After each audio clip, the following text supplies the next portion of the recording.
Hi friends, ಊರಲ್ಲಿ bore ಹಾಕ್ಸೋಣ ಅಂತ ಬಂದಿದ್ವಿ. ನಾನು, ನಮ್ಮಮ್ಮ, ನಮ್ಮ ಮಾಮ, ನಮ್ಮಪ್ಪ ಎಲ್ಲ ಬಂದಿದ್ವಿ. ಕೆಂಪನ್ ತಾತ ಆಲ್ರೆಡಿ ತೆಂಗಿನಕಾಯಲ್ಲಿ ಪಾಯಿಂಟ್ ಹಾಕ್ಸಿತ್ತು. ತೆಂಗಿನಕಾಯಿ ಮೇಲೆ ನಂಬಿಕೆ ಇಲ್ಲದೆ ಜಿಯೋಲಿಸ್ಟ್ ಅವ್ರನ್ನ ಕರೆಸಿದ್ವಿ. ಅವರು ಪಾಯಿಂಟ್ ಹಾಕೊಟ್ರು. ನಾನು ನಮ್ಮಪ್ಪ ಪಾಯಿಂಟ್ನ ಫಿಕ್ಸ್ ಮಾಡ್ತಿದ್ವಿ. ನಾನು ನೀಟಾಗಿ ಪಾಯಿಂಟ್ ಸೆಟ್ ಮಾಡಿಲ್ಲ ಅಂತ ಅಪ್ಪ ಈಸ್ಕೊಂಡು ಪಾಯಿಂಟ್ ಸೆಟ್ ಮಾಡ್ತು.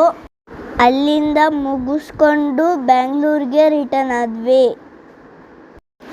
ಇವತ್ತು ಒಳ್ಳೆ ಡೇಟ್ ಅಂತ ಪುರೋಹಿತರು ಹೇಳಿದ್ರು.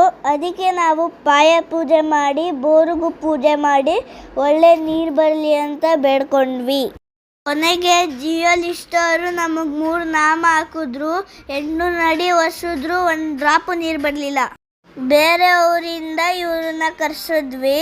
ಅವರು ತೆಂಗಿನಕಾಯಲ್ಲಿ ಮತ್ತು ಕಾಯಿನಲ್ಲಿ ಹಾಕಿದ್ರು. ಕೊನೆಗೂ ಸಖತ್ ನೀರು ಬಂತು. ನನ್ನ ತಮ್ಮ ನೋಡಿ ಹಾಯಾಗಿ ಮಲಗಿದ್ದಾನೆ. ನಮಗೆ ಟೆನ್ಷನ್ ಆಗ್ತೈತೆ. ಫೈನಲಿ ಒಳ್ಳೆ ನೀರು ಬಂತು. ಎಲ್ಲ ಖುಷಿಯಿಂದ ಪೂಜೆ ಮಾಡಿದ್ವಿ. ಬೋರ್ ಹಾಕ್ಸ್ಕೊಳ್ಳಲು ಒಳ್ಳೆ ಕಡೆ ನೋಡಿ ಹಾಕ್ಸ್ಕೊಳ್ಳಿ. ಅದಕ್ಕೆ ಓಲ್ಡ್ ಈಸ್ ಗೋಲ್ಡ್ ಅನ್ನೋದು. ಥ್ಯಾಂಕ್ ಯು ಆಲ್, ಬಾಯ್. ಊರಲ್ಲಿ ಬೋರ್ ಹಾಕ್ಸೋಣ ಅಂತ ಬಂದಿದ್ವಿ. ನಾನು, ನಮ್ಮಮ್ಮ, ನಮ್ಮ ಮಾಮ, ನಮ್ಮಪ್ಪ ಎಲ್ಲ ಬಂದಿದ್ವಿ. ಕೆಂಪನ್ ತಾತ ಆಲ್ರೆಡಿ ತೆಂಗಿನಕಾಯಲ್ಲಿ ಪಾಯಿಂಟ್ ಹಾಕ್ಸಿತ್ತು. ತೆಂಗಿನಕಾಯಿ ಮೇಲೆ ನಂಬಿಕೆ ಇಲ್ಲದೆ ಜಿಯೋಲಿಸ್ಟ್ ಅವ್ರನ್ನ ಕರೆಸಿದ್ವಿ. ಅವರು ಪಾಯಿಂಟ್ ಹಾಕೊಟ್ರು.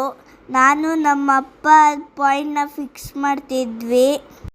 ನಾನು ನೀಟಾಗಿ ಪಾಯಿಂಟ್ ಸೆಟ್ ಮಾಡಿಲ್ಲ ಅಂತ ಅಪ್ಪ ಈಸ್ಕೊಂಡು ಪಾಯಿಂಟ್ ಸೆಟ್ ಮಾಡ್ತು. ಅಲ್ಲಿಂದ ಮುಗಿಸ್ಕೊಂಡು ಬೆಂಗಳೂರಿಗೆ ರಿಟರ್ನ್ ಆದ್ವಿ. ಇವತ್ತು ಒಳ್ಳೆ ಡೇಟ್ ಅಂತ ಪುರೋಹಿತರು ಹೇಳಿದ್ರು. ಅದಕ್ಕೆ ನಾವು ಪಾಯ ಪೂಜೆ ಮಾಡಿ, ಬೋರಿಗೂ ಪೂಜೆ ಮಾಡಿ ಒಳ್ಳೆ ನೀರು ಬರಲಿ ಅಂತ ಬೇಡ್ಕೊಂಡ್ವಿ. ಕೊನೆಗೆ ಜಿಯೋಲಿಸ್ಟ್ ಅವರು ನಮಗೆ 3 ನಾಮ ಹಾಕಿದ್ರು. 800 ಅಡಿ ಒರೆಸಿದ್ರು, 1 ಡ್ರಾಪು ನೀರು ಬರಲಿಲ್ಲ. ಬೇರೆ ಊರಿಂದ ಇವ್ರನ್ನ ಕರೆಸಿದ್ವಿ. ಅವರು ತೆಂಗಿನಕಾಯಲ್ಲಿ ಮತ್ತು ಕಾಯಿನಲ್ಲಿ ಹಾಕಿದ್ರು. ಕೊನೆಗೂ ಸಖತ್ ನೀರು ಬಂತು. ನನ್ನ ತಮ್ಮ ನೋಡಿ ಹಾಯಾಗಿ ಮಲಗಿದ್ದಾನೆ. ನಮಗೆ ಟೆನ್ಷನ್ ಆಗ್ತೈತೆ. ಫೈನಲಿ ಒಳ್ಳೆ ನೀರು ಬಂತು. ಎಲ್ಲ ಖುಷಿಯಿಂದ ಪೂಜೆ ಮಾಡಿದ್ವಿ. ಬೋರ್ ಹಾಕ್ಸ್ಕೊಳ್ಳಲು ಒಳ್ಳೆ ಕಡೆ ನೋಡಿ ಹಾಕ್ಸ್ಕೊಳ್ಳಿ. ಅದಕ್ಕೆ ಓಲ್ಡ್ ಈಸ್ ಗೋಲ್ಡ್ ಅನ್ನೋದು. Thank you all, bye.